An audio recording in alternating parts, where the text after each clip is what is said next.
Oh, well, it's Monday night. Time for some live.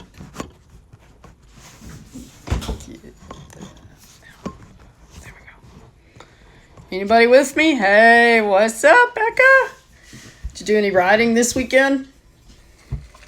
I did. A lot. Hey, Claw. Good to see you, man. Not working late tonight? Oh, Tyler. Good evening, bud. What's up? What's up?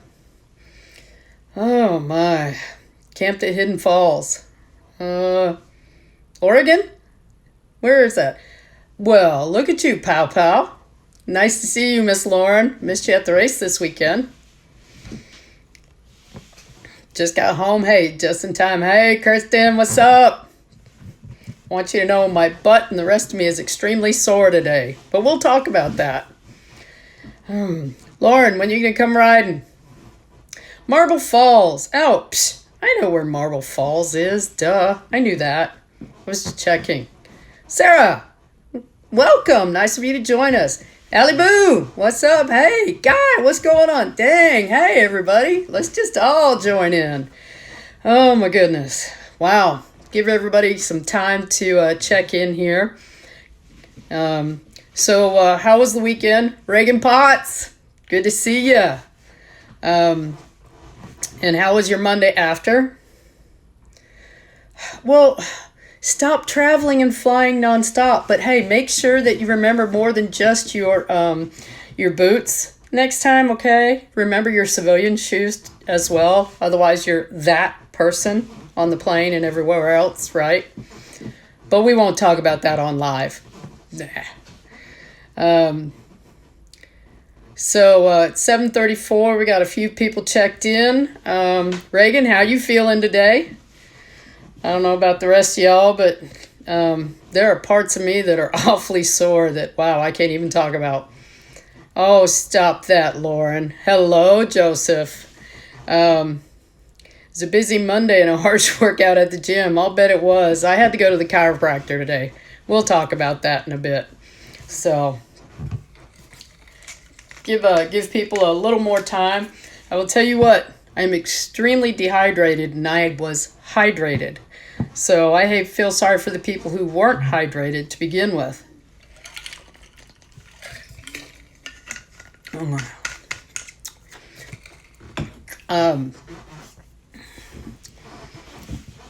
Wow. Well, I'm going to start with a little sad note. I do want to give a shout out to the Fleming family. Bill Pops Fleming passed away at a TVRC race in Burleson. Hey, Noah. Yesterday, I believe. And he was on the starting line at the gate. Pops had to be 70-something. He was as old as my dad. Pops and Kaydonna were the same age as my folks, give or take. They were kind of like my second parents at the races, one set of them.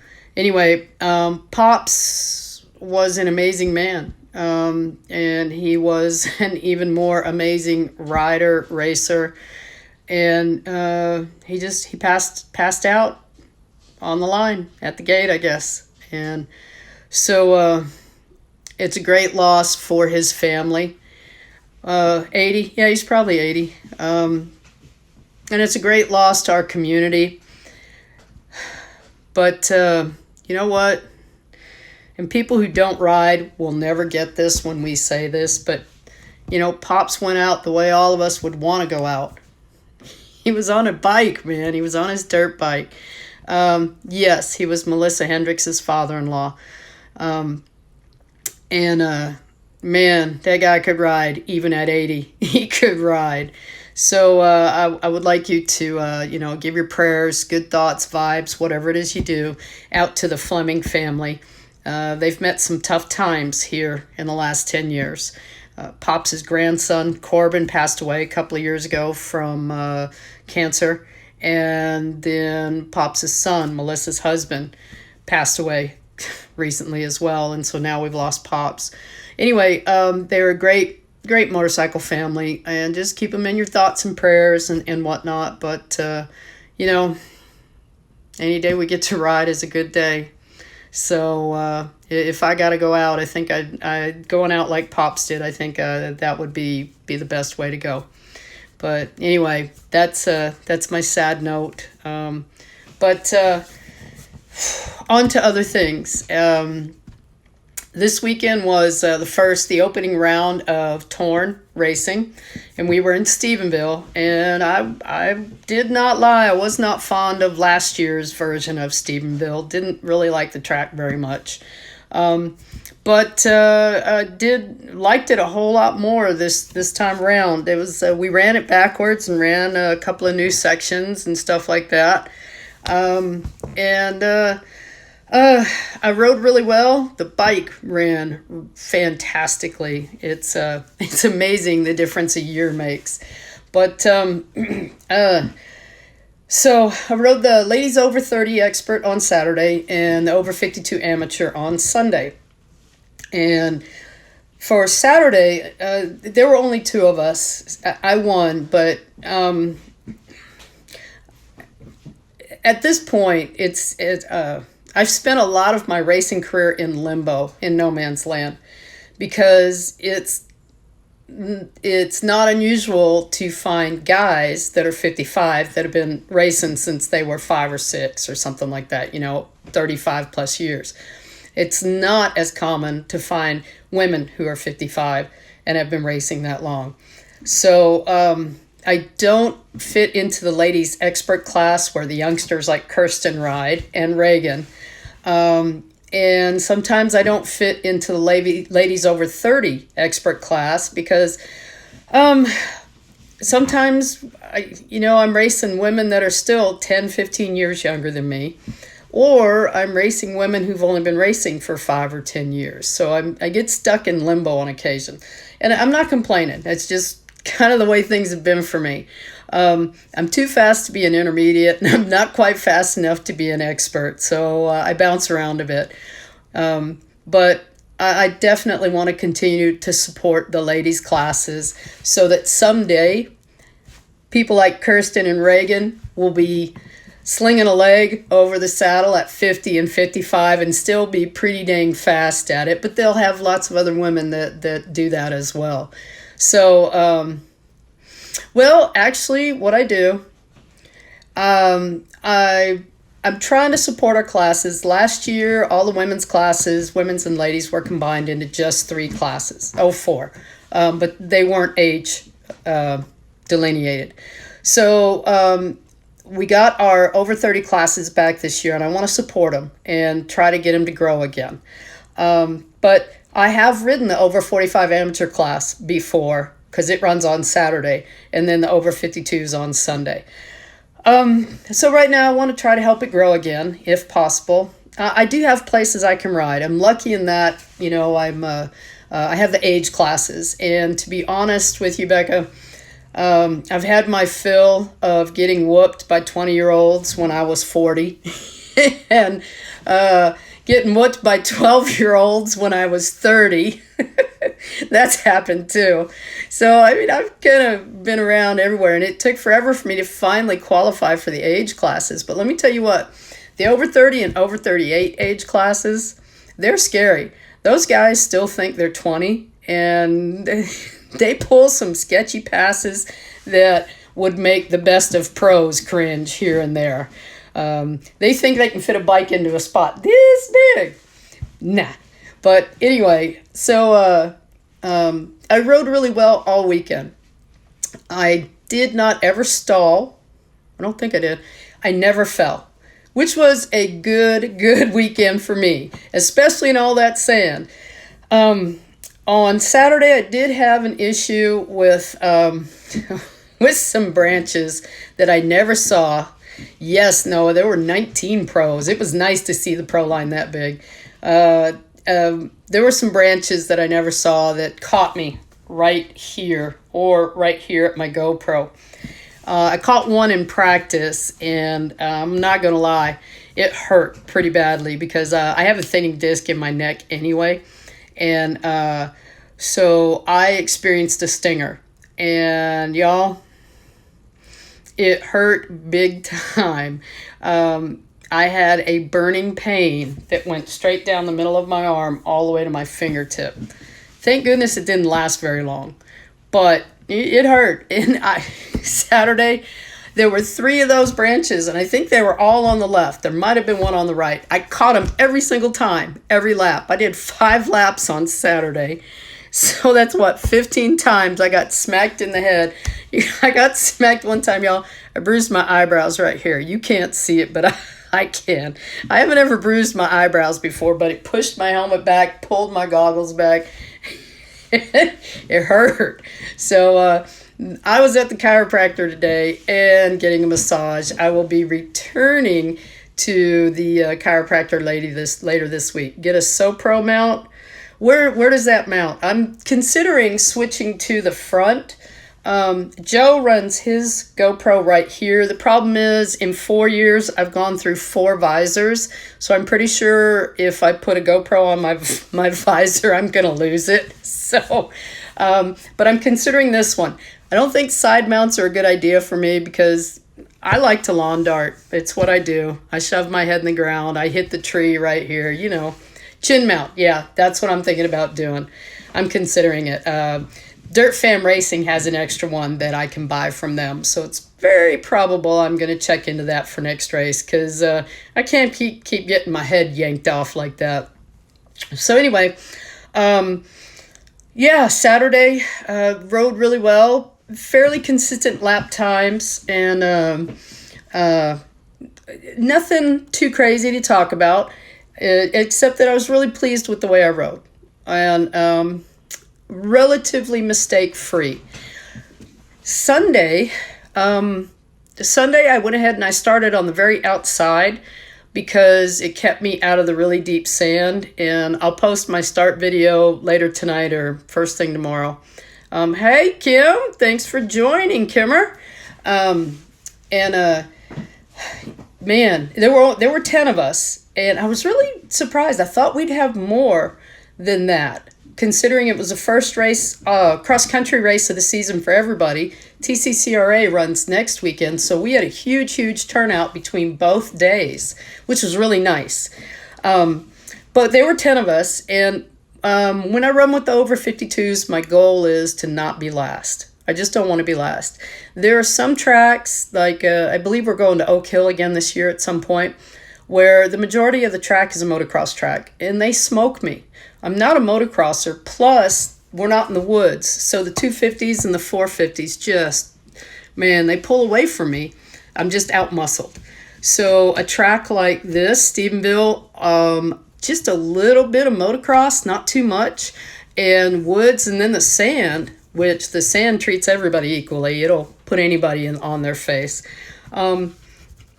So I had a chance to be able to ride with the guys, and I enjoyed it. So I had a good start, wasn't last, and settled in. I think it was like 7th or 8th. I know you love Oak Hill, Joseph. You and Maddie and some other people, but I love the old Oak Hill before they changed it and made it the super cross track and everything, and back when we had a lot more of the woods to ride. But that's like 50,000 years ago. We'll leave that off the table. Anyway, I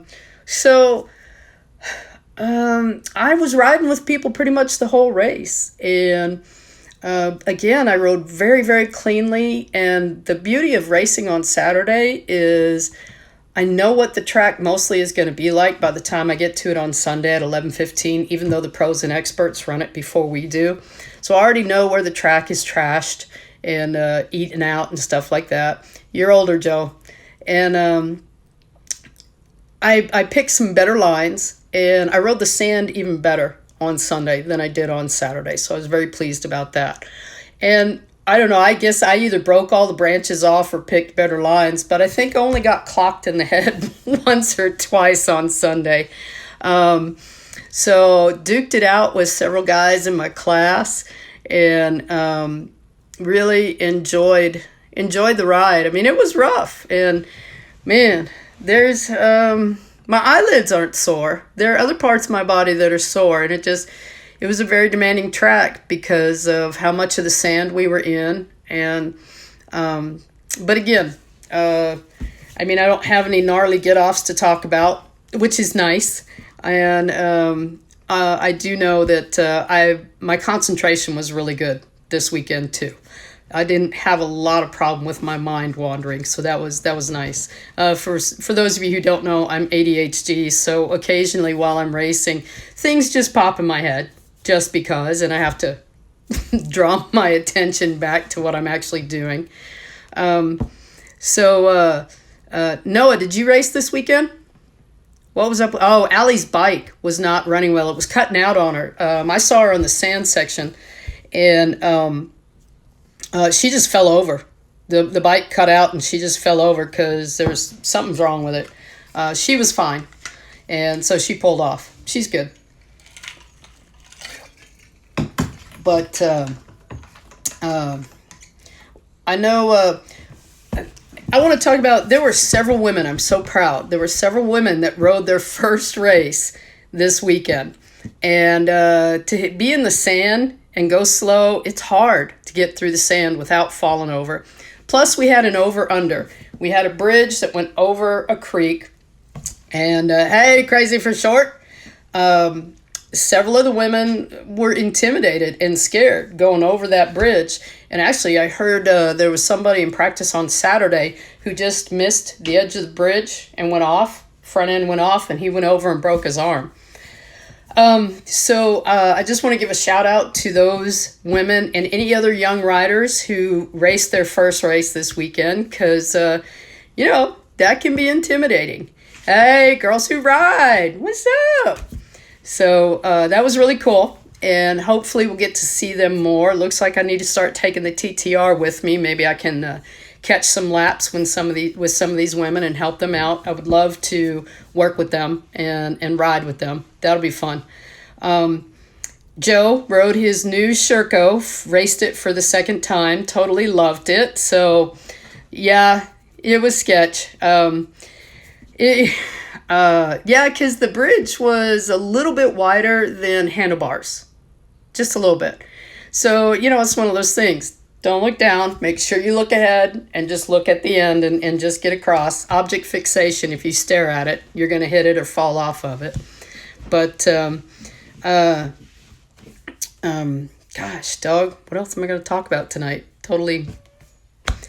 All day long, I was thinking about different things I was going to say, and now they've gone out the window, but that's typical for my brain. So, dang it. I lost it. Y'all got questions for me? Y'all never have questions for me. Ask me questions. Please ask me questions.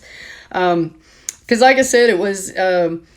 I was very, very pleased, very proud of the way I rode this weekend. And I rode with my bike. On my video after yesterday's race, I said that Sammy, that's my Sherco, was running well, but I was running well with him. Occasionally, Sammy runs way better than I ride. So it's kind of like he and I are not one. And that's all operator failure there. But this weekend was really, really good. So... if y'all are looking to buy a new bike, get you a Sherco. Amanda Hart gave you a shout out. Oh, did she? Oh, bless Amanda's heart. She's so sweet. I met her this weekend on the trail.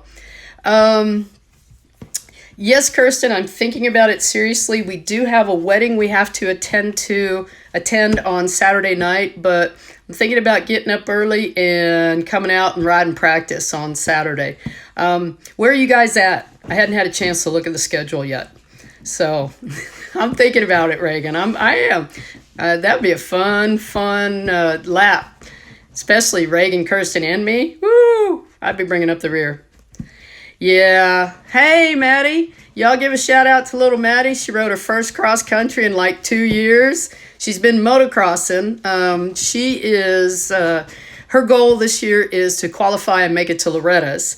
So she hasn't been in the woods much. There were a few trees there, weren't there, Maddie? You know what I do want to talk about for me? And this is just in general about life and about riding. There's always something you can learn. Does racing ever get easier? And will you be willing? Sarah, I'll be willing to help you anytime. Anytime. Yes. Does racing get easier? You hit a tree, Maddie? I think we all do that occasionally. Yes, racing gets easier. It gets more fun as your muscle memory kicks in, and you're no longer thinking, let off throttle, pull in clutch, shift gear. You don't think that way anymore. Once all that muscle memory starts kicking in and you start doing things automatically without having to think about it, yes, it becomes easier in that aspect. Once you become used to being on the track with all the other bikes, yes, it becomes easier. But I'm not going to lie to you. There are times, and sometimes you'll hear it on my videos if you watch any of my YouTube stuff, where you'll hear me muttering, please don't take me out. Please don't take me out. I'll hear a big bike behind me and I'm like, yes, I hear you. And they're revving. I'm like, dude, I'm not eating a tree for you. And then I'm thinking, oh, he's going to run up my tailpipe. Or we're coming into a turn and Supercross is in full effect right now. And I'm thinking somebody's going to Supercross past me. Bam. And there I go. But so that part still intimidates me. And I do pucker when some guys get a little close. But yes, the racing gets easier to where it gets fun. It's seat time and getting the experience and becoming accustomed to it all. Which what I was going to talk about a second ago was we all still have stuff to learn. I'm at 38 years racing experience and I'm still working on things. Right now, it's something I learned from Megs Brapp is throttle control. Smooth, keeping the throttle on. I love to blip it. It's called bunny hopping, right, Joe? I bunny hop from thing to thing. And there are times where the bunny hop actually slows you down because you're letting off the throttle instead of keeping it smooth and controlling with clutch and brake instead of chopping the throttle. So that's one of my goals this year is to be smoother with throttle control, to try to maintain my speed without having to chop the throttle. So yeah, the racing, it gets fun. It does. I know right now, especially if you're just starting, it's a little scary, a little intimidating. But, if you're an adrenaline junkie, any day we get to ride is a good day. Even if it was the worst day ever on a bike, it's better than a day at the office, right? So, Sarah, where are you located? Aren't you here in Texas? But actually, no, yeah, the sand was better because he went out and worked it, and then I think he watered it some. It got a little rough over there, the last section of sand under the big water sprinkler up by the house. That section over there started getting rough, but you could go one side or the other, get out of the rough stuff. I caught a nasty, nasty head shake on the last lap. I caught a guy in my class and passed him. And I'd say we had a mile left, maybe. And we had the last sand section to go through. And I went out in the same section. I went to the left like I always did. But I was tired. And I was feeling it in my legs. And I didn't get my front end up as much as I should have. And I didn't get as far back as I should have. And my front tire hit just a bit of a whoop. And y'all, I got into some tank slapping and I never let off the gas. I just held the gas on and that front end was going and the back end dug in and it straightened out. And I was like, ooh, thank you, Sammy, because that would have hurt. But, if I had chopped the throttle, I would have gone down. That would have been bad. So, a lot of it is having confidence and comfort in your bike. I trust that bike. That bike is amazing. Dude, no, there were so many lines in the woods. I kept coming around. I was like, is that one legal? Well, it's burned in. I guess it is now. Oh, awesome. Maddie, you guys are going to be at the next Torn race at Bridgeport. Yes. Oh, Utah, that's a long way for an area qualifier anyway. So you get more riding in, less driving. Hey, Marissa, what's up? How y'all doing? For those of you who are just joining, don't forget that the live stays active for 24 hours, but then I transfer it over to my YouTube channel. My interview last week with Kaylin from Dirtastic was really awesome. My interview with Kiana Clay she's amazing, y'all. That's on YouTube if you guys want to go see that. My early interviews aren't over there, but now that I've figured everything out, you can go watch those. I've still got a few more parts of my Sandwinder videos to get put up from the Sandwinder Enduro. And those I didn't cut. I loaded them in, I think they're 12-minute bits, because it was basically one lap, so it's that section one time. So I didn't even edit or anything. I just put them up there for you guys to see what an enduro looks like. And so anyway, feel free to leave comments and whatnot. But so there are things we can always work on. Actually, I haven't asked others, but I have a couple of people that I know that have said yes, and then I know some people who could probably get some people. So if you have some ideas or you have some connections, I will be honest, guys, I'd like to get Tara Geiger and have her come on and talk about what it was like to be on the women's ISDE winning team for 2019. I'm hoping I can get Taylor Jones too. She's here in the US, but she rode for the Australian team, and y'all, she's like the #1 off-road woman in the States for sure. I don't know, in the world, who knows, but man, the girl can ride. The woman can ride. So, but if you guys have some suggestions of people you'd like to hear, I'm asking people to come on and talk about their experiences. I want everybody to know that we all started at the same place. We all fell over the first time we rode a bike. Marissa is a super rad female mechanic. Okay. All right, Marissa. Uh-oh. You done been thrown under the bus, Marissa. You're next. I'm tabbing you next. However, I do know for sure next Monday we're going to interview Miss Reagan Potts. All right, Sarah, I'm fixing to click you in. Reagan Potts just moved up from Ladies Intermediate to Ladies Expert, and we're going to talk about what it's been like to make that transition. All right, Sarah, I'm going to bring you in, okay? Here we go.